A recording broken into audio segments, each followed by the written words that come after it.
മതം മാനവികത നവോത്ഥാനം മുജാഹിദ് 8ാം സംസ്ഥാന സമ്മേളനം 2014 ഫെബ്രുവരി 6 മുതൽ 9 വരെ കോട്ടക്കൽ എടരിക്കോട് നവോത്ഥാന നഗറിൽ വിവിധ സെഷനുകളിലായി നടക്കുന്ന ഈ വിജ്ഞാന വിരുന്നിൽ ഇന്ത്യക്കകത്തും പുറത്തുമുള്ള പ്രമുഖർ പങ്കെടുക്കുന്നു. ഏവർക്കും ഹൃദ്യമായ സ്വാഗതം.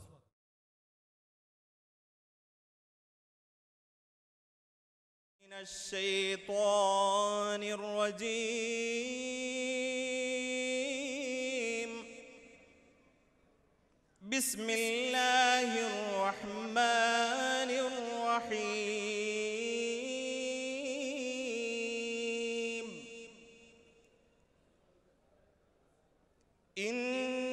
ഇന്നല്ലദീന ആമനൂ വഅമിലുസ് സ്വാലിഹാത്ത് ഇന്നല്ലദീന ആമനൂ വഅമിലുസ് സ്വാലിഹാത്ത് കാനത് ലഹും ജന്നാതുൽ ഫിർദൗസി നുസുലാ ഖാലിദീന ഫീഹാ ലാ യബ്ഗൂന അൻഹാ ഹിവലാ ഖുൽ ലൗ കാനൽ ബഹ്റു മിദാദൻ ലികലിമാതി റബ്ബി ലനഫിദൽ ബഹ്റു ഖബ്ല അൻ തൻഫദ കലിമാതു റബ്ബി വലൗ ജിഅ്നാ ബിമിസ്ലിഹി മദദാ ഖുൽ ഇന്നമാ അന ബശറും മിസ്ലുകും യൂഹാ ഇലയ്യ അന്നമാ ഇലാഹുകും ഇലാഹു വാഹിദ് ഫമൻ കാന യർജു ലിഖാഅ റബ്ബിഹി فليعمل عملا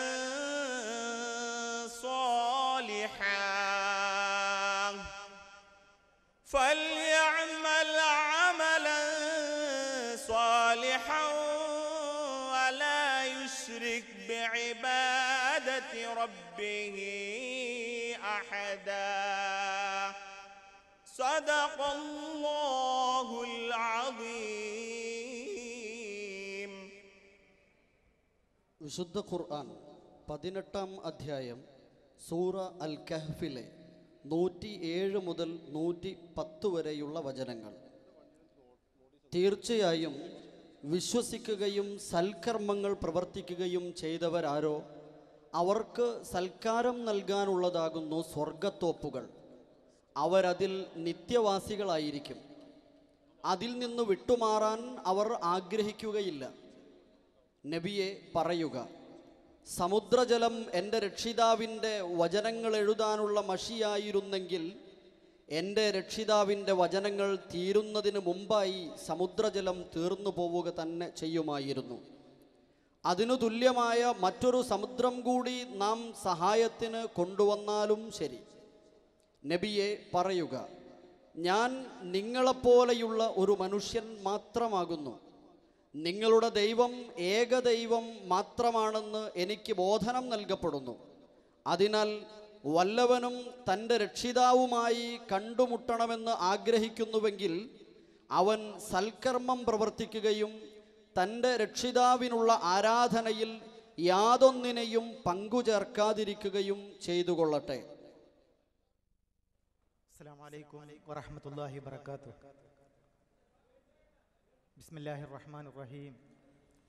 അൽഹംദുലില്ലാഹി റബ്ബിൽ ആലമീൻ വസ്സലാത്തു വസ്സലാമു അലാ റസൂലിഹിൽ അമീൻ വഅലാ ആലിഹി വസ്വഹ്ബിഹി അജ്മഈൻ. അമ്മാ ബഅദ്. സമാദരണീയനായ മുഖ്യാതിഥി മൗലാന വഹീദുദ്ദീൻ ഖാൻ, വേദിയിലുള്ള സമാദരണീയരായ നേതാക്കളെ, പണ്ഡിതന്മാരെ, ലോകത്തിൻ്റെ വിവിധ ഭാഗങ്ങളിൽ നിന്നും ഈ മഹാസമ്മേളനത്തിൽ പങ്കാളികളാകുന്നതിന് വേണ്ടി എത്തിയ എൻ്റെ പ്രിയപ്പെട്ട സഹോദരന്മാരെ, സഹോദരികളെ, ഈ മനോഹരമായ സായാഹ്നത്തിൽ ഐതിഹാസികമായ മുജാഹിദ് സംസ്ഥാന സമ്മേളന വേദിയിലേക്ക് നിങ്ങളെല്ലാവരെയും ഹൃദയപൂർവ്വം ഞാൻ സ്വാഗതം ചെയ്യുകയാണ്. കേരളത്തിലെ മുസ്ലിം നവോത്ഥാന ചരിത്രത്തിൽ, മുജാഹിദ് പ്രസ്ഥാനത്തിൻ്റെ ചരിത്രത്തിലെ ഏറ്റവും വലുതും ഏറ്റവും ശ്രദ്ധേയവുമായ സമ്മേളനമാകും എടരിക്കോട്ടെ ഈ മഹാനഗരിയിൽ നടക്കുന്ന സമ്മേളനമെന്നാണ് നമ്മളെല്ലാവരും പ്രതീക്ഷിക്കുന്നത്. നമ്മളുടെ പ്രതീക്ഷകൾക്കനുസരിച്ച് അല്ലാഹു സുബ്ഹാനഹു വ തആല പ്രബോധന രംഗത്തെ ഏറ്റവും വലിയ സംഭവമായി തീരുന്ന, ചരിത്രമായി തീരുന്ന ഈ സമ്മേളനം വിജയിപ്പിക്കുമാറാകട്ടെ. എന്തുകൊണ്ടെന്നാൽ സാഗരങ്ങളെക്കാൾ പ്രവിശാലമായ, ചക്രവാളങ്ങൾക്കപ്പുറം വികാസമുള്ള മഹത്തായ ഒരു ആദർശത്തിൻ്റെ, ആശയത്തിൻ്റെ, അതുപോലെ തന്നെ ഒരുപാട് കർമ്മ പദ്ധതികൾ നെഞ്ചേറ്റിക്കൊണ്ടാണ് ഈ മഹാസമ്മേളനത്തിലേക്ക് നമ്മൾ ഓരോരുത്തരും വന്നെത്തിയിട്ടുള്ളത്. കഴിഞ്ഞ 4-5 മാസങ്ങളായി കേരളത്തിൻ്റെ മാത്രമല്ല, ഇന്ത്യയുടെ, മറ്റ് ഗൾഫ് രാഷ്ട്രങ്ങളുടെ, ലോകത്തിൻ്റെ വിവിധ ഭാഗങ്ങളിൽ ഈ സമ്മേളനത്തിൻ്റെ മഹത്തായ സന്ദേശം അറിയിച്ചുകൊണ്ട് നമ്മളെല്ലാവരും ഒരു നിലക്കല്ലെങ്കിൽ മറ്റൊരു നിലക്ക് ഇതിൻ്റെ ആകുകയായിരുന്നു. അതുകൊണ്ട് തന്നെ ഈ മഹത്തായ സമ്മേളനത്തിലേക്ക് വളരെ സന്തോഷപൂർവ്വമാണ് നമ്മൾ ഓരോരുത്തരും വന്നെത്തിയിട്ടുള്ളത്.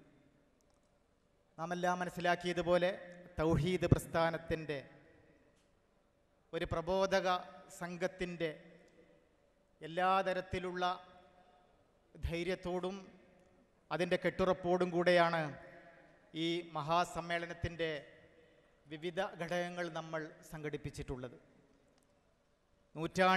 ഒരു നൂറ്റാണ്ടിൻ്റെ മഹത്തായ പൈതൃകവും അതും നെഞ്ചേറ്റിക്കൊണ്ടാണ് ഈ സമ്മേളനം നമ്മളിവിടെ നടത്താൻ പോകുന്നത്. കഴിഞ്ഞ 12 വർഷത്തെ വ്യക്തമായ ചില അനുഭവങ്ങൾ നമ്മളെ ചില തീരുമാനങ്ങളിലേക്ക് എത്തിച്ചിട്ടുണ്ട്. അതെൻ്റെ സഹപ്രവർത്തകരുമായി പങ്കുവെക്കണം എന്ന് ഞാൻ ആഗ്രഹിക്കുന്നില്ല. 2002 ഈ സംഘടന പിളർന്നതിന് ശേഷം കോഴിക്കോട്ട് നമ്മൾ നടത്തിയിട്ടുള്ള മഹാസമ്മേളനം ഒരു പ്രതിരോധത്തിൻ്റെ അവസ്ഥയാണ് നമുക്ക് പ്രദാനം ചെയ്തതെങ്കിൽ, അതേപോലെ തന്നെ 2008 വയനാട് സമ്മേളനം നമ്മളുടെ പ്രസ്ഥാനത്തിൻ്റെ ചരിത്രത്തിലെ അതിജീവനത്തിൻ്റെ പാഠങ്ങളാണ് നമുക്ക് നൽകിയതെങ്കിൽ, 2014 6 വർഷങ്ങൾക്ക് ശേഷം ഈ മഹാനഗരിയിൽ, കോട്ടക്കലിൽ, എടരിക്കോട്ട് ഈ സമ്മേളനം ചേരുന്ന സമയത്ത് അത് നമ്മളുടെ പ്രസ്ഥാന ചരിത്രത്തിലെ മുന്നേറ്റത്തിൻ്റെയും അതുപോലെ തന്നെ ഒരുപാട് പുരോഗതിയുടെയും സംഗതികളാണ്, കാര്യങ്ങളാണ് നമ്മളുടെ മുമ്പിൽ നമുക്ക് അനാവൃതമാക്കി തരുന്നത് എന്നാണ് ഈ സന്ദർഭത്തിൽ നമ്മളെല്ലാവരും വിചാരിക്കുന്നത്. അതുകൊണ്ട് തന്നെയാണ് ഇസ്ലാഹി പ്രസ്ഥാനം വളരെ സങ്കീർണമായ ഒരു ഘട്ടത്തിലൂടെയാണ് കടന്നു പോകുന്നത്. തൗഹീദ് ഉൾക്കൊണ്ട ആളുകൾ തന്നെ തൗഹീദ് കൈയൊഴിക്കുകയും ശിർക്കിലേക്കും അന്ധവിശ്വാസങ്ങളിലേക്കും മടങ്ങിപ്പോകുകയും ചെയ്യുന്ന ഈ സവിശേഷമായ സാഹചര്യത്തിൽ ഇസ്ലാഹി പ്രസ്ഥാനം ഉയർത്തിപ്പിടിച്ചിട്ടുള്ള സന്ദേശങ്ങൾക്ക് വളരെയധികം പ്രസക്തിയുണ്ട് എന്ന് നമ്മളെല്ലാവരും മനസ്സിലാക്കുകയാണ്. അതുകൊണ്ടാണ് വളരെ ആലോചനയോടുകൂടെ ഈ സമ്മേളനത്തിൻ്റെ ക്യാപ്ഷനായി, പ്രമേയമായി മതം, മാനവികത, നവോത്ഥാനമെന്നുള്ള ഏറ്റവും പ്രസക്തമായ ഒരു മുദ്രാവാക്യം നമ്മൾ ഉയർത്തിപ്പിടിച്ചിട്ടുള്ളത്. ഇന്നു മുതലുള്ള 4 ദിവസങ്ങളിൽ 41 വേദികളിലായി ഒരുപാട് സെഷനുകൾ ഈ സമ്മേളനത്തിൻ്റെ ഭാഗമായി നടക്കാനിരിക്കുകയാണ്. ഈ ഉദ്ഘാടന സമ്മേളനത്തിലേക്ക് നിങ്ങളെ എല്ലാവരെയും വളരെ ഹൃദയപൂർവ്വം, സ്നേഹപൂർവ്വം ഞാൻ സ്വാഗതം ചെയ്യുകയാണ്. ഈ മഹത്തായ സമ്മേളനം ഉദ്ഘാടനം ചെയ്യുന്നത് ലോകപ്രശസ്ത ചിന്തകനും ഒരുപാട് ഗ്രന്ഥങ്ങളുടെ കർത്താവും അതുപോലെ തന്നെ ലോകത്തിലെ ശ്രദ്ധേയനായ പണ്ഡിതനുമായ മൗലാന വഹീദുദ്ദീൻ ഖാൻ സാഹിബ് അവർകളാണ്. അദ്ദേഹത്തെ വളരെ സ്നേഹപൂർവ്വം, ഹൃദയപൂർവ്വം, ആദരപൂർവ്വം ഞാൻ ഈ മഹാസമ്മേളനത്തിലേക്ക് സ്വാഗതം ചെയ്യുന്നു. In this fine evening, the world renowned Islamic thinker, author of many valuable books, the director of Peace International New Delhi, and moreover the achiever of Padma Bhushan Award, Maulana Wahiduddin Khan is inaugurating this great event. I, on behalf of Mujahid movement, on behalf of Kerala people, and personally, heartily and cordially welcome Maulana Wahiduddin Khan to this grand conference. ഈ സമ്മേളനത്തിൽ മുഖ്യാതിഥിയായി പങ്കെടുക്കുന്നത് നമ്മളുടെ എല്ലാ പ്രവർത്തനങ്ങളോടും സഹകരിക്കുന്ന ബഹുമാനപ്പെട്ട കേന്ദ്ര വിദേശകാര്യ സഹമന്ത്രി ഇ അഹമ്മദ് സാഹിബാണ്.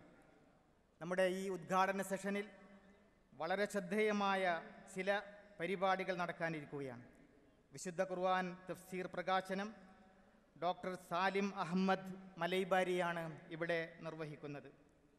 ഈ തഫ്സീറിനെ സംബന്ധിച്ച് ബഹുമാനപ്പെട്ട ചെറിയമുണ്ടം അബ്ദുൾ റസാഖ് പരിചയപ്പെടുത്തുകയാണ്. ഇത് ഏറ്റുവാങ്ങുന്നത് ഈ സമ്മേളനത്തിൻ്റെ സ്വാഗത സംഘം വൈസ് ചെയർമാൻ കൂടിയായ പാറപ്പുറത്ത് ബാവ ഹാജി അവറുകളാണ്. സമ്മേളനത്തിൻ്റെ സുവനീർ പ്രകാശനം ചെയ്യുന്നത് സമാദരണീയനായ നമ്മുടെ പണ്ഡിതനും ഷബാബ് ചീഫ് എഡിറ്ററുമായ ചെറിയമുണ്ടം അബ്ദുൽ ഹമീദ് മദനി അവറുകളാണ്. സുവനീർ പരിചയപ്പെടുത്തുന്നത് സുവനീറിൻ്റെ എഡിറ്റർ അബ്ദുൽ ജബ്ബാർ തൃപ്പനച്ചിയാണ്. സുവനീർ ഏറ്റുവാങ്ങുന്നത് മഹ്മൂദ് നഹ പരപ്പനങ്ങാടി അവറുകളാണ്.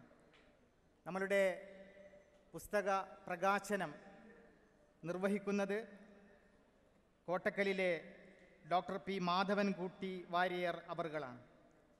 പുസ്തകങ്ങളെ പരിചയപ്പെടുത്തുന്നത് സുഹൈൽ സാബിർ, ഏറ്റുവാങ്ങുന്നത് ടി കുഞ്ഞബ്ദുള്ള ഹാജി. ഈ മഹത്തായ സമ്മേളനത്തിന് ആശംസകൾ അർപ്പിക്കുന്നത് കോട്ടക്കൽ മുനിസിപ്പാലിറ്റിയുടെ വൈസ് ചെയർമാൻ പാറോളി മൂസക്കുട്ടി ഹാജി, എടരിക്കോട് ഗ്രാമപഞ്ചായത്തിൻ്റെ പ്രസിഡന്റ് തൈക്കാടൻ ഹനീഫ സാഹിബ്, കേരള ഗ്രാമപഞ്ചായത്ത് പ്രസിഡൻസ് അസോസിയേഷൻ്റെ president C K Razak Sahib എന്നിവരാണ്. ഈ മഹത്തായ സമ്മേളനത്തിൽ ഉദ്ഘാടന സെഷനിൽ പ്രമേയങ്ങൾ അവതരിപ്പിക്കുന്നത് സംഘടനയുടെ secretary P T Veerankutty Sullami അവറുകളാണ്. ഈ സമ്മേളനം അധ്യക്ഷത വഹിക്കുന്നത് കേരള നദ്വത്തുൽ മുജാഹിദീൻ്റെ vice president professor N V Abdurahman Sahib അവറുകളാണ്. അതുപോലെ തന്നെ ഈ സമ്മേളനത്തിലെ പ്രസീഡിയം നിയന്ത്രിക്കുന്നത് കേരള ജമിയത്തുൽ ഉലമയുടെ പ്രസിഡന്റ് എ അബ്ദുൽ ഹമീദ് മദീനി, KNMൻ്റെ vice president advocate P M Muhammad Kutty Sahib, ഖത്തറിലെ ഷംസുദ്ദീൻ ഒളകര, കുവൈത്തിലെ MT മുഹമ്മദ് സാഹിബ്, ഫുജൈറയിലെ PA ഹുസൈൻ ഹാജി എന്നിവരാണ്. നമ്മളുടെ ഈ മഹാസമ്മേളന വേദിയിൽ നമ്മളുടെ പ്രസ്ഥാനത്തിൻ്റെ പ്രഗത്ഭരായ നേതാക്കന്മാരും പണ്ഡിതന്മാരും അണിനിരക്കുന്നുണ്ട്. ഓൾ ഇന്ത്യ ഇസ്ലാഹി മൂവ്മെൻറ്റിൻ്റെ general secretary doctor Hussain Madavoor Sahib, Kerala Nadvathul മുജാഹിദീൻ്റെ president doctor EK Ahmed Kutty Sahib, general secretary CP Umar Sullami, അതുപോലെ തന്നെ ഒരുപാട് ശ്രദ്ധേയരായ വ്യക്തിത്വങ്ങൾ നമ്മളുടെ ഈ സമ്മേളനത്തിൽ പങ്കുകൊള്ളുന്നുണ്ട്. ഈ വേദിയിലുള്ള പണ്ഡിതന്മാരെയും നേതാക്കളെയും ഈ സമ്മേളനം വീക്ഷിക്കുന്ന ഈ സദസ്സിലെ സമാദരണീയരായ സഹോദരന്മാരെയും സഹോദരികളെയും ഓൺലൈനിലൂടെ ഈ സമ്മേളനം വീക്ഷിക്കുന്ന ലോകത്തിൻ്റെ വിവിധ ഭാഗങ്ങളിലുള്ള നമ്മുടെ പ്രസ്ഥാന പ്രവർത്തകരെയും അനുഭാവികളെയും ഈ സമ്മേളനം ശ്രദ്ധിക്കുന്നതിന് വേണ്ടി സ്വാഗതം ചെയ്തുകൊണ്ട് ഈ സമ്മേളന നിയന്ത്രണം നടത്തുന്നതിന് വേണ്ടി അധ്യക്ഷത വഹിക്കുന്നതിന് വേണ്ടി പ്രൊഫസർ NV അബ്ദുറഹിമാൻ സാഹിബിനോട് സ്നേഹപൂർവ്വം അഭ്യർത്ഥിച്ചുകൊണ്ട് ഞാൻ അവസാനിപ്പിക്കുന്നു. വസ്സലാമു അലൈക്കും വറഹ്മത്തുള്ളാഹി വബറകാതുഹു. അസ്സലാമു അലൈക്കും.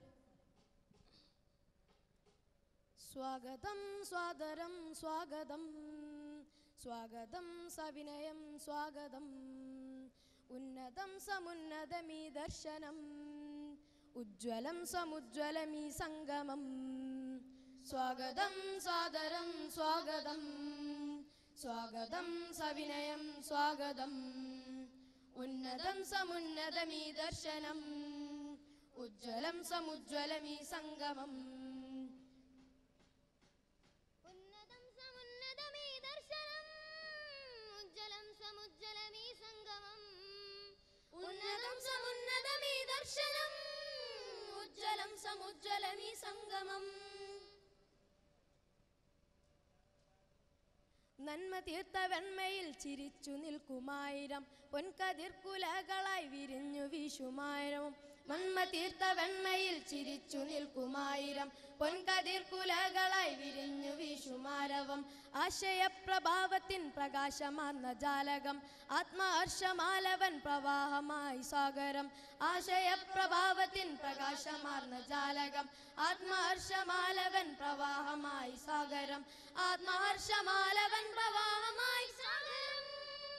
സ്വാഗതം സാഗരം സ്വാഗതം സ്വാഗതം സവിനയം സ്വാഗതം. ഉന്നതം സമുന്നതമീ ദർശനം ഉജ്ജ്വലം സമുജ്ജ്വലമീ സംഗമം.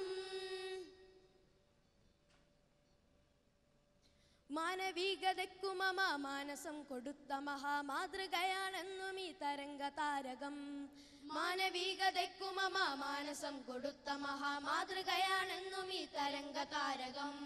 കാലചക്രത്തിങ്കതിക്കു മുൻപിൽ നടന്നെത്തിടുമീ ചാലകമാം ശക്തി സ്രോതസാണി സംഗമം. കാലചക്രത്തിങ്കതിക്കു മുൻപിൽ നടന്നെത്തിടുമീ ചാലകമാം ശക്തി സ്രോതസാണി സംഗമം. ചാലകമാം ശക്തി സ്രോതസാണി സംഗമം. സ്വാഗതം സാദരം സ്വാഗതം സ്വാഗതം സവിനയം സ്വാഗതം. ഉന്നതം സമുന്നതമീ ദർശനം ഉജ്ജ്വലം സമുജ്ജ്വലമീ സംഗമം. 100 വത്സരങ്ങളായി നെയ്തെടുത്തൊരാർജവം നൂറുമേനിയൽ വിളഞ്ഞുലഞ്ഞിടുന്ന ഹാർദവം. 100 വത്സരങ്ങളായി നെയ്തെടുത്തൊരാർജവം നൂറുമേനിയൽ വിളഞ്ഞുലഞ്ഞിടുന്ന ഹാർദവം. പോയ കാലവീതിയിൽ വിടർന്ന വിജയവേരികൾ വീരഗാഥകൾ വിരിഞ്ഞ വിപ്ലവത്തിൻ ഗീതികൾ. പോയ കാലവീതിയിൽ വിടർന്ന വിജയവേരികൾ വീരഗാഥകൾ വിരിഞ്ഞ വിപ്ലവത്തിൻ ഗീതികൾ. വീരഗാഥകൾ വിരിഞ്ഞ വിപ്ലവത്തിൻ ഗീതികൾ. സ്വാഗതം സാദരം സ്വാഗതം സ്വാഗതം സവിനയം സ്വാഗതം. ഉന്നതം സമുന്നതമീ ദർശനം ഉജ്ജ്വലം സമുജ്ജ്വലമീ സംഗമം. വീണ്ടും ഇവിടെ തേർത്തളിച്ചിടുന്നു മുന്നിൽ നിന്നു നാം വീണ്ടെടുക്കണം വിമോചനത്തിൻ വിശ്വമന്ത്രണം. വീണ്ടും ഇവിടെ തേർത്തളിച്ചിടുന്നു മുന്നിൽ നിന്നു നാം വീണ്ടെടുക്കണം വിമോചനത്തിൻ വിശ്വമന്ത്രണം. പുതിയൊരുണർവിൻ്റെ നവോത്ഥാന നാദധാരയായി പതിയ നാടിമിടിപ്പായി നമ്മൾ മാറണം. പുതിയൊരുണർവിൻ്റെ നവോത്ഥാന നാദധാരയായി പതിയ നാടിമിടിപ്പായി നമ്മൾ മാറണം. പതിയ നാടിമിടിപ്പായി നമ്മൾ മാറണം. സ്വാഗതം സാദരം സ്വാഗതം സ്വാഗതം സവിനയം സ്വാഗതം. ഉന്നതം സമുന്നതമീ ദർശനം ഉജ്ജ്വലം സമുജ്ജ്വലമീ സംഗമം. സ്വാഗതം സാദരം സ്വാഗതം സ്വാഗതം സവിനയം സ്വാഗതം. ഉന്നതം സമുന്നതമീ ദർശനം ഉജ്ജ്വലം സമുജ്ജ്വലമീ സംഗമം. ഉന്നതം സമുന്നതമീ ദർശനം ഉജ്ജ്വലം സമുജ്ജ്വലമീ സംഗമം. സംഗമം. ഉന്നതം സമുന്നതമീ ദർശനം ഉജ്ജ്വലം സമുജ്ജ്വലമീ സംഗമം. സംഗമം. ഉന്നതം സമുന്നതമീ ദർശനം ഉജ്ജ്വലം സമുജ്ജ്വലമീ സംഗമം. സംഗമം. അസ്സലാമു അലൈക്കും. അൽഹംദുലില്ലാഹില്ലദീ ഹദാനാ ലിഹാദാ വമാ കുന്നാ ലിനഹ്തദിയ ലൗലാ അൻ ഹദാനല്ലാഹ്. വസ്സലാത്തു വസ്സലാമു അലാ റസൂലില്ലാഹ് വഅലാ ആലിഹി വഅസ്ഹാബിഹി അജ്മഈൻ. അമ്മാ ബഅദ്. ബഹുമാനപ്പെട്ട ലോകപ്രശസ്ത പണ്ഡിതൻ, ഈ മഹാസമ്മേളനത്തിൻ്റെ ഉദ്ഘാടകനുമായ മൗലാന വഹീദുദ്ദീൻ ഖാൻ, ഈ മുജാഹിദ് പ്രസ്ഥാനത്തിൻ്റെ നേതാക്കളെ, ഈ സമ്മേളനത്തിന് ആശംസകൾ അർപ്പിക്കാൻ വേണ്ടി ഇവിടെ എത്തിച്ചേർന്നിട്ടുള്ള മഹൽ വ്യക്തിത്വങ്ങളെ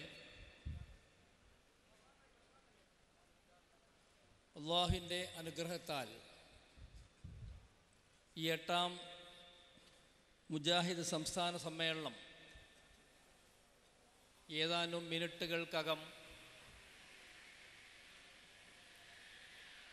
ലോകപ്രശസ്ത പണ്ഡിതനും വന്യവയോധികനുമായ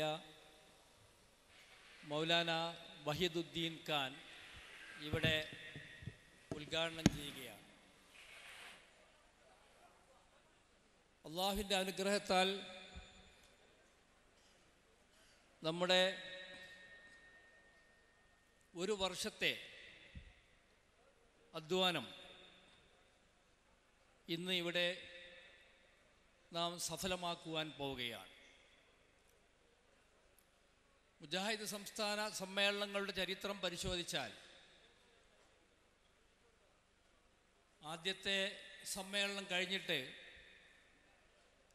ഇപ്പോൾ 35 വർഷം പിന്നിടുകയാണ്.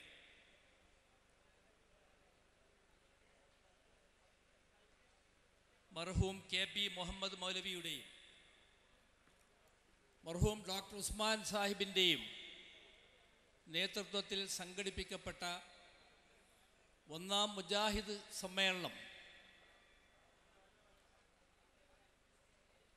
നാം ഇവിടെ ഓർത്തു പോവുകയാണ്. വിപുലമായ തോതിൽ 4 ദിവസം നീണ്ടു നിൽക്കുന്ന 2 ദിവസത്തെ ക്യാമ്പുകളോട് കൂടിയ അത്തരമൊരു സമ്മേളനം ആദ്യമായിട്ടാണ് അന്ന് മുജാഹിദ് പ്രസ്ഥാനം ഏറ്റെടുത്ത് നടത്തിയത്. അന്ന് നമ്മളുടെ പ്രതിനിധികളുടെ എണ്ണം 10,000 എന്നാണ് പറയപ്പെടുന്നത്. 2ാം സംസ്ഥാന സമ്മേളനമായപ്പോഴേക്കും അതിൻ്റെ ഇരട്ടിയായി. അങ്ങനെ വർദ്ധിച്ച് ഈ ശനിയാഴ്ച ഈ പന്തലിൽ വെച്ച് നടക്കാൻ പോകുന്ന മഹാസമ്മേളനത്തിൽ പ്രതിനിധികളായിട്ട് ഏതാണ്ട് 1,00,000 പേർ എത്തുമെന്നാണ് കണക്കാക്കപ്പെട്ടിട്ടുള്ളത്. അള്ളാഹുവിൻ്റെ അപാരമായ അനുഗ്രഹം. ഒരുപക്ഷേ നമ്മുടെ പിതാക്കന്മാർ അവർ പ്രാർത്ഥിച്ച പ്രാർത്ഥന റബ്ബനാ ഹബ്ലനാ മിൻ അസ്വാജിനാ ദുർരിയാത്തിനാ ഖുർറത ഐനിൻ വജ്അൽനാ ലിൽ മുത്തഖീന ഇമാമ എന്ന അവരുടെ പ്രാർത്ഥന അള്ളാഹു സ്വീകരിച്ച് അവരുടെ ശിഷ്യന്മാരും മക്കളും പേരമക്കളുടെ മക്കളുമായ ജനസഞ്ചയമാണ് ഇന്ന് ഈ പ്രസ്ഥാനം ഏറ്റെടുത്ത് നടത്തുന്നത്. അൽഹംദുലില്ലാ, നാം അള്ളാഹുവിനെ എത്ര സ്തുതിച്ചാലും മതി വരികയില്ല. അവരൊരു പക്ഷേ ആ പ്രാർത്ഥനയുടെ ഫലമായിക്കൊണ്ട് അവർ എന്തൊരു ദൗത്യം ഏറ്റെടുത്ത് നടത്താൻ ഉദ്ദേശിച്ചുവോ ആ ആദർശത്തിൽ അടിയുറച്ച് നിന്നുകൊണ്ട് ഇന്നും ഇത് ഏറ്റെടുത്ത് നടത്തുവാൻ ലക്ഷങ്ങൾ ഉണ്ട് എന്ന് ബോധ്യപ്പെടുത്തുന്ന രീതിയിലാണ് നമ്മളുടെ സമ്മേളനം മുന്നേറിക്കൊണ്ടിരിക്കുന്നത്. ഞാൻ ഏത് കാലത്തും നമ്മുടെ സമ്മേളനത്തിലെ വളണ്ടിയർമാരെ പറ്റി ഓർക്കാറുണ്ട്. 5000-ഓളം വരുന്ന ഈ വളണ്ടിയർമാർ അവർ ഈ സമ്മേളനം യഥാർത്ഥത്തിൽ പലരും സമ്മേളനം കാണുന്നില്ല. സമ്മേളനങ്ങളുടെ ആരംഭം തൊട്ടേ അങ്ങനെയായിരുന്നു.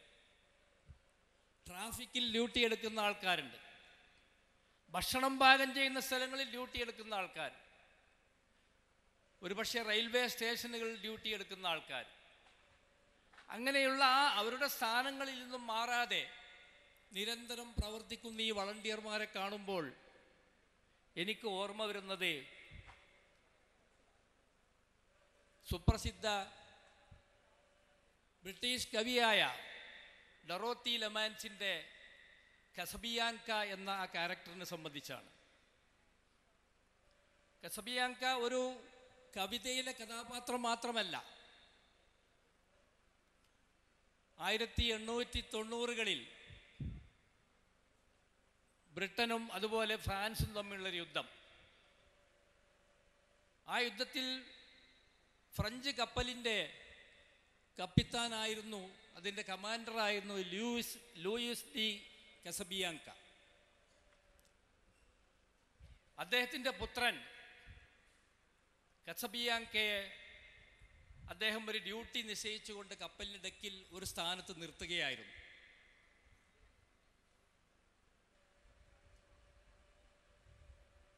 വെടിവെപ്പ് കൊണ്ട് കപ്പലിന് തീപിടിച്ചു. കസബിയാങ്ക നിന്ന സ്ഥാനത്ത് നിന്ന് അനങ്ങിയില്ല. 10 വയസ്സുകാരനായ ആ കുട്ടി അദ്ദേഹത്തിൻ്റെ പിതാവിനെ വിളിച്ചു. Father, father, where are you? Should I remain here or should I leave the place? എൻ്റെ പിതാവേ, എൻ്റെ പിതാവേ, ഞാൻ ഇവിടെ തന്നെ ഇരിക്കണോ അതോ ഞാൻ ഈ സ്ഥലം വിട്ടു പോകണോ? തീ അദ്ദേഹത്തെ വിഴുങ്ങാൻ വേണ്ടി ചുറ്റുഭാഗത്തും വ്യാപിക്കുന്ന സമയത്താണ് ഈ കുട്ടി ചോദിക്കുന്നത്. പക്ഷെ അതിൻ്റെ മുമ്പായി ഈ കുട്ടിയുടെ പിതാവ് മരണപ്പെട്ടിരുന്നു. അങ്ങനെ ആ കുട്ടി അവന് നിയോഗിക്കപ്പെട്ട ആ പോസ്റ്റിൽ നിന്നും അനങ്ങാതെ അവിടെ നിന്നുകൊണ്ട് അവനെ തീ വിഴുങ്ങിയായിരുന്നു. ജീവനോടെ ആ കുഞ്ഞ് ചുട്ടരിക്കപ്പെട്ടു. അതാണ് കസബിയാങ്ക. ഏതാണ്ട് 100 നൂറ്റാണ്ട് കാലത്തോളം ഫ്രാൻസിലെയും ബ്രിട്ടനിലെയും വിദ്യാർത്ഥികൾ പഠിക്കുന്ന ഒരു പാഠമായിരുന്നത്. സത്യത്തിൽ നമ്മുടെ വളണ്ടിയർമാരെ കാണുമ്പോൾ എനിക്ക് ഓർമ്മ വരുന്നത് അവരെല്ലാവരും കസബിയാങ്കമാരാണെന്നാണ്. ഞാൻ പലരോടും ചോദിച്ചിട്ടുണ്ട് സമ്മേളനം കഴിയുമ്പോൾ, നിങ്ങൾ ഈ സമ്മേളനം ദർശിച്ചിട്ടുണ്ടോ? ഇല്ല, ഞങ്ങളത് വീഡിയോയിൽ കാണുമെന്നാണ് അവർ പറയാം. അവരവരെ നിശ്ചയിച്ച സ്ഥാനങ്ങളിൽ യാതൊരു പരാതിയുമില്ലാതെ അവർ നിരന്തരം അവരുടെ പ്രവർത്തനങ്ങൾ മുഴുകിക്കൊണ്ടിരിക്കുകയാണ്. അപ്പം ഇത്തരത്തിലുള്ള ആത്മാർത്ഥതയുള്ള കസബിയാങ്കമാരാണ് യഥാർത്ഥത്തിൽ ഈ സമ്മേളനം വിജയിപ്പിക്കുന്നത്. സാധാരണഗതിയിൽ വളണ്ടിയർമാരുടെ സേവനങ്ങളെ സംബന്ധിച്ച് നമ്മളുടെ സമ്മേളനത്തിൻ്റെ അവസാനം അവരെ സംബന്ധിച്ച് പരാമർശം നടത്തും. ഞാനത് ആദ്യത്തിൽ പറയാൻ കാരണം ഈ കാര്യങ്ങൾ മനസ്സിൽ വെച്ചുകൊണ്ട് കൂടുതൽ ഉത്തരവാദിത്വത്തോടു കൂടി അവർ പ്രവർത്തിക്കണമെന്നുള്ളതാണ്. കാരണം ഇനി വരാനിരിക്കുന്ന ദിവസങ്ങൾ അവരുടെ മുമ്പിൽ വലിയ വെല്ലുവിളിയാണ്. ഇന്ന് ഈ ഉദ്ഘാടന സമ്മേളനത്തിൽ വന്നതിൻ്റെ 10 ഇരട്ടിയോളെങ്കിലും ആൾക്കാർ ശനിയാഴ്ചയും ഞായറാഴ്ചയും ഇവിടെ സന്നിഹിതരാകും. ഒരുപാട് പ്രശ്നങ്ങൾ ഇവിടെ ഉണ്ടാകും. ആ പ്രശ്നങ്ങളിലെല്ലാം ഇടപെട്ടുകൊണ്ട് അവർക്കൊന്നും ഒരു പ്രയാസങ്ങൾ ഉണ്ടാക്കാതെ അത് നോക്കേണ്ട ചുമതലയാണ് ഈ വളണ്ടിയർമാരിൽ അർപ്പിതമായിട്ടുള്ളത്. കഴിഞ്ഞ സമ്മേളനങ്ങളുടെ അനുഭവം വെച്ച് നോക്കിയാൽ എനിക്ക് തീർച്ചയായിട്ടും പറയാൻ സാധിക്കും, അവരവരുടെ ഡ്യൂട്ടി കൃത്യമായി നിർവഹിക്കും എന്നുള്ളത് തന്നെയാണ്. ഈ ഇസ്ലാഹി കേരളത്തിൻ്റെ വിജയം തന്നെ, ആ വിജയത്തിൻ്റെ കാരണം തന്നെ യഥാർത്ഥത്തിൽ ഊർജ്ജസ്വലതയോടെ പ്രവർത്തിക്കുന്ന ചെറുപ്പക്കാരാണ്. ഏത് കാലത്തും ഏത് പ്രസ്ഥാനത്തിൻ്റെയും മുമ്പിൽ നടത്തുന്നത് ചെറുപ്പക്കാർ തന്നെയാണ്. മുജാഹിദ് പ്രസ്ഥാനം ആരംഭിച്ച കാലത്ത് കേരള നേതൃത്വ മുജാഹിദ് 1950 രൂപീകരിച്ച സന്ദർഭത്തിൽ അതിൻ്റെ സംസ്ഥാന പ്രസിഡന്റ്, ജനറൽ സെക്രട്ടറി ഇവർക്കൊക്കെയുള്ള പ്രായം 35-40 ഇടക്കായിരുന്നു. അപ്പം അത്ര ചെറുപ്പക്കാരായ ആൾക്കാരാണ് ഈ പ്രസ്ഥാനവുമായി മുന്നോട്ട് നടന്നത്. ഇന്നും ഈ പ്രസ്ഥാനം ഏത് കാലത്തും ഇവിടെ നിലനിൽക്കും എന്ന് നമ്മളെ ബോധ്യപ്പെടുത്തുന്ന രീതിയിൽ യഥാർത്ഥത്തിൽ ഇതിൻ്റെ പ്രവർത്തകരെല്ലാം ഇതിൻ്റെ പ്രവർത്തനങ്ങൾക്ക് സജ്ജമായിരിക്കുകയാണ്. ഇൻഷാ അല്ലാഹ് നമുക്കൊരുപാട് കർമ്മ പദ്ധതികൾ നമ്മുടെ മുമ്പിലുണ്ട്. ആ കർമ്മ പദ്ധതികളെല്ലാം നിറവേറ്റുവാൻ അള്ളാഹു നമ്മെ അനുഗ്രഹിക്കട്ടെ, സഹായിക്കട്ടെ എന്ന് പ്രാർത്ഥിച്ചുകൊണ്ട് ഞാൻ എൻ്റെ അധ്യക്ഷ പ്രസംഗം അവസാനിപ്പിക്കുകയാണ്. റബ്ബനാ തഖബ്ബൽ മിന്നാ ഇന്നക അന്ത സമീഉൽ അലീം വതുബ് അലൈനാ ഇന്നക അന്ത തവ്വാബുർ റഹീം വാഹിർ ദഅവാന അനിൽ ഹംദുലില്ലാഹി റബ്ബിൽ ആലമീൻ. അസ്സലാമു അലൈക്കും. बिस्मिल्लाहिर्रहमानिर्रहीम वसल्लल्लाहु अला नबील करीम रब्बि इश्रह ली सदरी वयस्सिर ली अमरी वहलुल उक़्दतम मिन लिसानी यफ़क़हू क़ौली. First of all, I'm thankful to Dr. Hussain Madoor and his colleagues for giving me the opportunity to share my views with this noble gathering. Fajazahumullahu khairal jaza. Now, I would like to say a few words about the theme, about the present theme. Yesterday, when my plane landed at Calicut airport, for me it was a historical reminder. I recall that day when a group of Arab Muslims came to Kerala. They came through sea route. They landed at the some coastal area of Kerala. They were not army. They were not men of sword. The only asset that they bring about was peaceful aspect of Islam. Islam is a religion of peace, and these people were from the age of Tabi'in, that is Qurun Mashood Laha bil Khair. So at that time they came here with that original Islam, that was presented by the Prophet of Islam and Sahaba. So this Islam greatly inspired the Kerala people. These Arab Muslims came here under the leadership of Malik ibn Dinar, who was a Tabi. So they presented Islam in that pattern that is mentioned in the Quran and Sunnah. They settled here peacefully. They were basically traders. They created no problem here. They lived here in a problem-free manner. So there was a miracle. They were welcomed in such a manner that they were honored with a great title, that is Mapila. Local people used to say them Mapila. It is a very respectable title. So this was the beginning of Islam in this subcontinent. I think that Kerala was the first place where Islam was introduced in this subcontinent.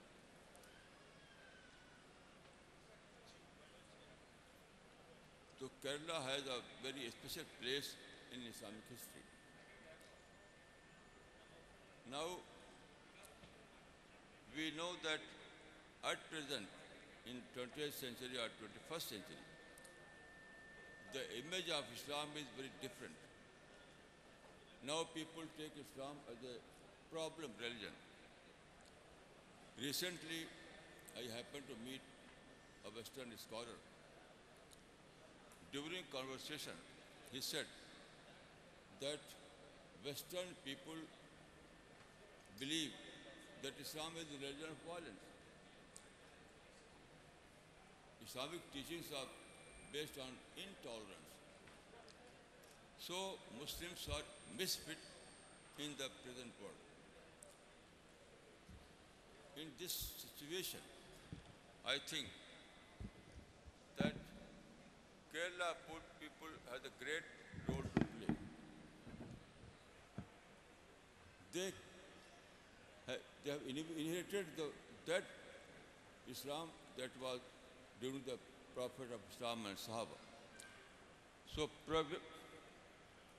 now the whole world is waiting for that kind of Islam, that is peaceful Islam. I have so many experience that when Islam was presented before them in a peaceful manner, they welcomed it. For example, we have published the translation of the Quran in a modern idiom and it is very easily understandable. We are distributing it throughout the world. Everyone who reads this translation, he acknowledges it as a book of peace. In a visit to Poland, we gifted some copy to a Christian scholar. After reading, he said that before reading the translation of the Quran, I was believing the Quran is the religion of violence. But now I've discovered that Islam is the religion of peace. I published a book with the title Prophet of Peace. One Hindu scholar from New Delhi, after reading this book, he said, it is a paradigm shift. It means that before reading this book, he was believing that Prophet of Islam was the Prophet of violence. But now, after reading this book, he discovered that Prophet of Islam was Prophet of peace. So, we have to present Islam in that way. That was during the Qurun Mashhud Laha bil Khair. And Kerala people have inherited that pattern of Islam. I can say the Kerala people are best people to present Islam in that way. So, you know, modern world is a world of development. There are so many developments. Modern man is living in comfort and luxury. But they are deprived of peace. There are everything, but there is no peace of mind. They are seeking something that may give them peace. So, we Muslims have a duty to provide them this religion that is based on peace. You know, the word Islam itself has the connotation of peace. The root word of Islam is silm, S-I-L-M, silm. And silm means peace. So Islam means religion of peace. There is a verse in the Quran, Wallahu yadu ila dar salam, and God calls to the home of peace. It means that this verse is about paradise. So this means that those who have established there are people who can live with peace, they will find entry into paradise.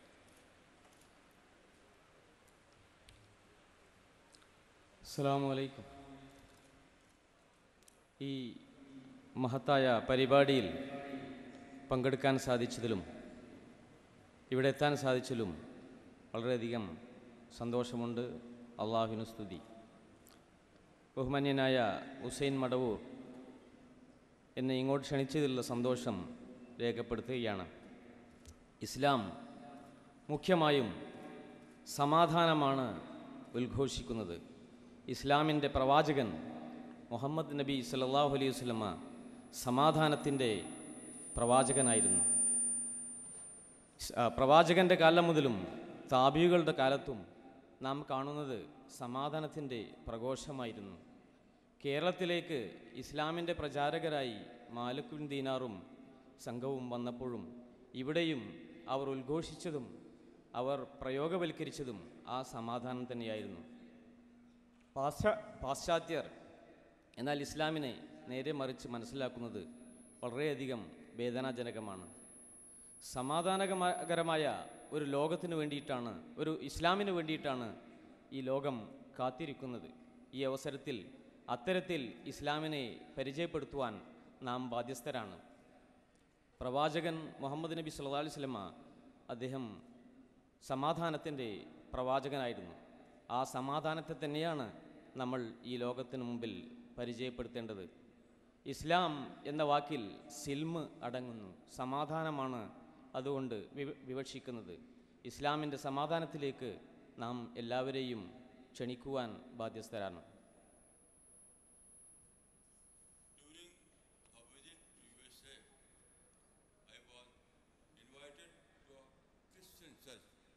To deliver a lecture. I participated in that program and I delivered a lecture on Islam. After my lecture, one Christian scholar asked a question that in our Bible, that is New Testament, there is saying of the Jesus Christ that love your enemy. He said that, can you refer any verse from the Quran of such kind? I said, yes. Please read the chapter 41, Hamim as-Sajda. In this chapter, Quran says, La tastavil hasanatu wal sayya itfa billati hi ahsan. Fa'idha alladhi bainaka wa bainahu adawa kannahu waliyul hamim. It means that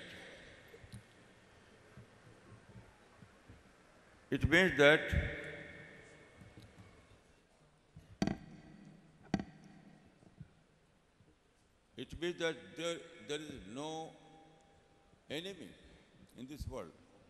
Everyone is friend.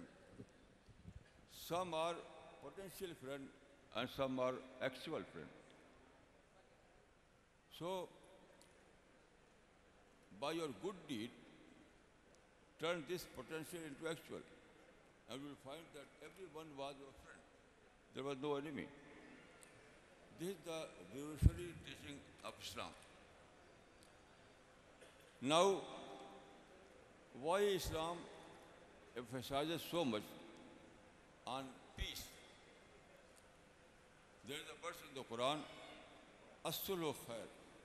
Here, sulh means peace. It means peace is the best. Peace is the best policy. About the Prophet of Islam, the hadith in Sahih al-Bukhari, Ma khayyara Rasulullah sallallahu alaihi wasallam bayna amrayn illa ikhtara aysara. It means that whenever the Prophet had to choose between the two, he always opted for easier course of action rather than harder course of action. And now what is easier and what is harder? Easier course is peaceful course and harder course is violent course. The Prophet of Islam always opted for peaceful method.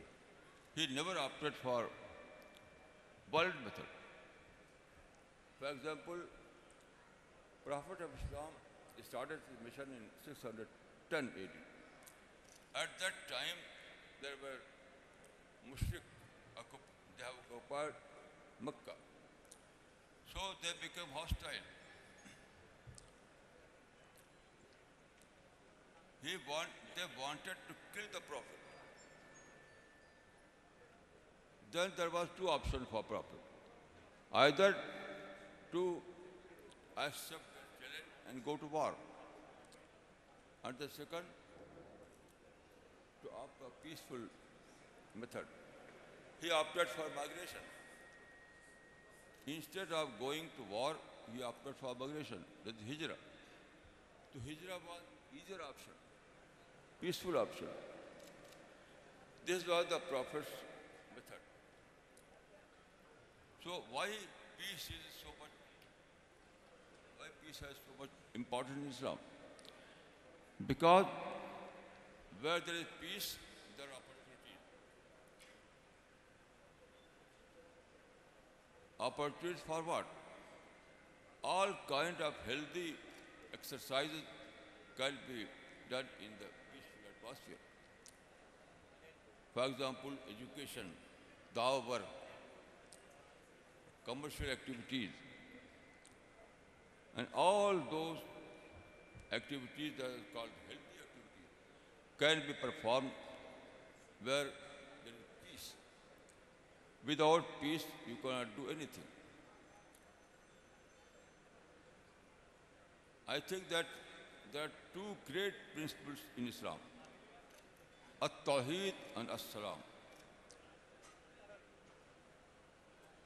At-Tawheed represents the ideology of Islam. And As-Salam represents the method of Islam. So Islam, in terms of ideology, is At-Tawheed. And Islam, in terms of methodology, is peace. These are the two most important aspects of Islam.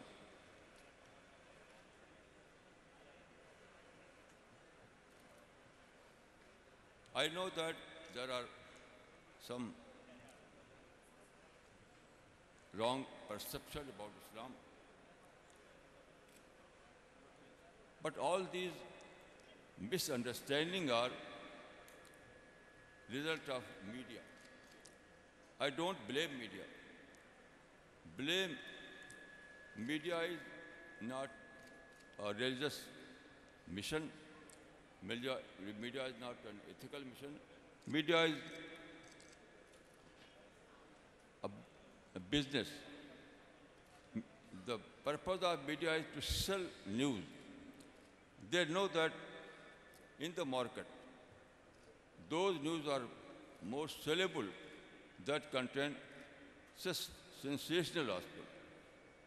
So they always select sensational news. This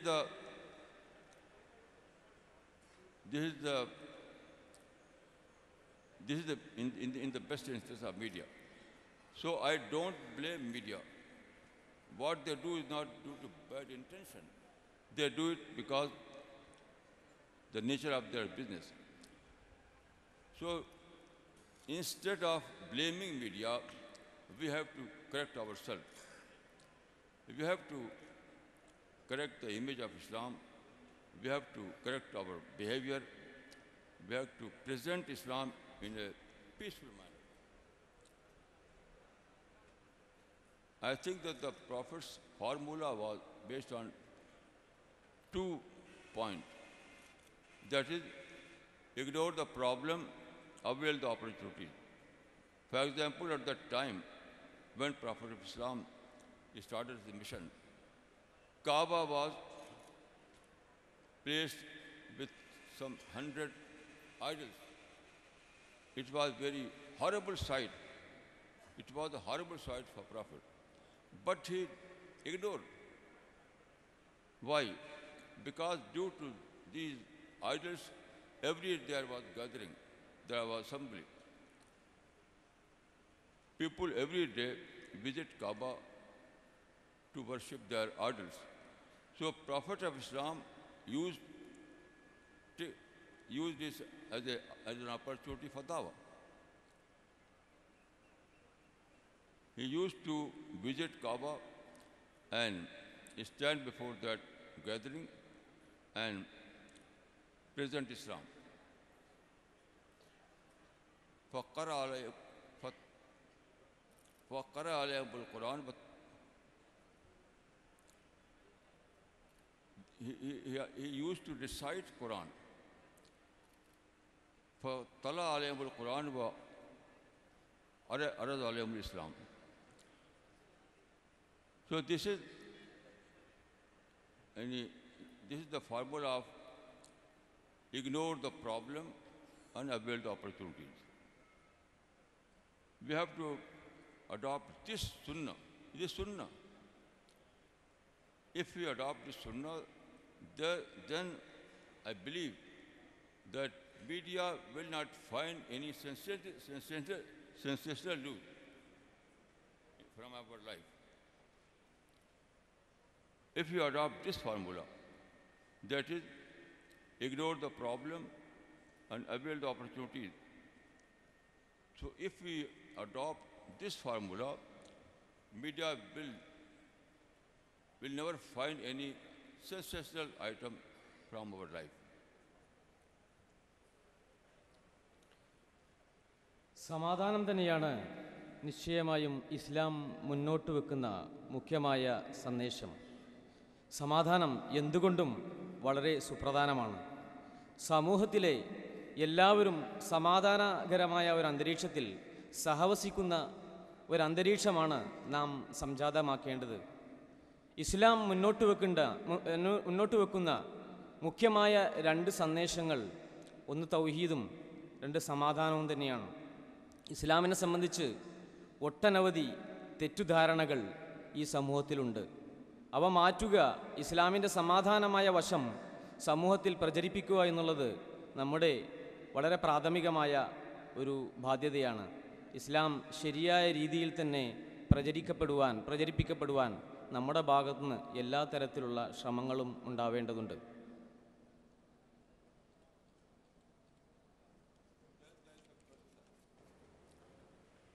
How to live in a multicultural society or multi-religious society? I think that Quran has given a very workable formula, very easy formula. That is given in the Quran in these words: Lakum dinukum waliya deen. It means for you, your religion, for me, mine. In other words, follow one and respect all. This is the Quranic formula to live peacefully in a multicultural society. Follow one and respect all. Prophet himself has adopted this formula. When Prophet Islam migrated to Medina, he issued a declaration. This is called Sahifatul Medina. In this Sahifa, or declaration, there was a provision in these words: Lil Yahudi deenhum walil Muslimin deenhum. For Jew their religion, for Muslim their religion. You know, at that time there were some Jewish tribes. So Prophet Islam declared that both are free to follow their religion. This is the best formula. Then I will narrate a very interesting story. At that time, you know, there were some Jewish tribes. So what happened? One day, Prophet of Islam saw a funeral passing through a street in Medina. Prophet was seated at that time. He stood up in respect. One of his companions said, "O Prophet, it was funeral of a Jew, not a Muslim." Prophet replied, "Alaysat nafsan? Was he not a human being?" So this is the sunnah of the Prophet. Prophet was able to discover the commonality between himself and that non-Muslim. This is the peaceful living of Islam in a cultural society, in a multicultural society. I think that all the teaching of Islam are based on peace. Without peace, it's impossible to develop your personality, your spirituality. Without peace, it is impossible to develop a Rabbaniya. Without peace, it is impossible to do dawah work. So all those activities which are required in Islam cannot be performed without peaceful atmosphere. So, as I have said earlier, there are two basic principles of Islam. At-Tawheed as an ideology and As-Salam as its method.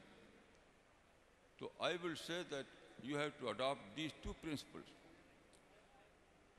In ideology, you have to adopt At-Tawheed. That is the oneness of Allah. Allah is the only Rabbul Alameen. Allah is the only Ar-Rahman Ar-Rahim. Allah is the only Malik Yawmiddin. So this is oneness of Allah. This is Tawheed. So in terms of ideology, you have to adopt Tawheed. And in terms of methodology, you have to adopt peace. Peace at any cost. Peace at any cost. Don't demand others to establish peace, but you have to establish peace on your own. Prophet of Islam adopted this principle at the time of Hudaybiyah. The opposite party presented so many conditions. Prophet of Islam accepted all these conditions unilaterally. Why? To establish the peace. Because without peace you cannot do anything. Even secular activities are not possible without peace. So, in terms of ideology, you have to adopt Tawheed culture, and in terms of methodology, you have to adopt peace culture. This is the gist of the religion of Islam. I think that Kerala people are already very peaceful. They are a peaceful community, and all those quality that is required is found in Kerala people, even today. As I have said earlier, that they inherited Islam in original form, and that is still alive in their life. So it is very good. Kerala people must lead all the nation, not only India but all the globe. So they must discover their uniqueness. Kerala people must discover their uniqueness. They must discover their duty. They must discover their equality. They must discover this fact.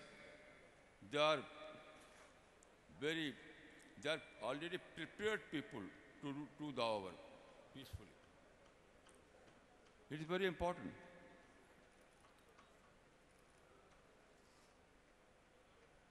So it is their speciality that they have inherited Islam at that time when there were Tabi, at the age of Tabi. In the end, I would like to say that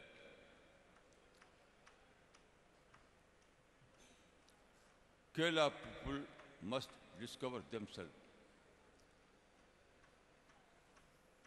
It is their duty to spread Islam, to spread the peaceful message of Islam. To spread the peaceful message of Islam. If they adopt this mission, I'm sure that the world will welcome them and the world will give the same title, Mopila, of the today.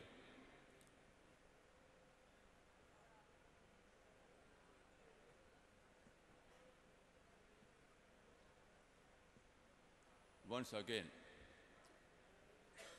may God bless you, may God help you realize this noble cause.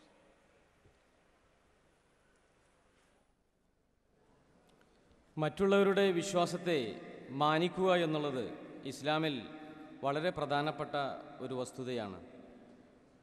നിങ്ങൾക്ക് നിങ്ങളുടെ മതം, എനിക്ക് എൻ്റെ മതം എന്ന ഇസ്ലാമിൻ്റെ വളരെ പ്രധാനപ്പെട്ട ഒരു ടീച്ചിങ് അത് നമ്മൾക്ക് വളരെയധികം പ്രധാനമായി കൈക്കൊള്ളേണ്ടതുണ്ട്.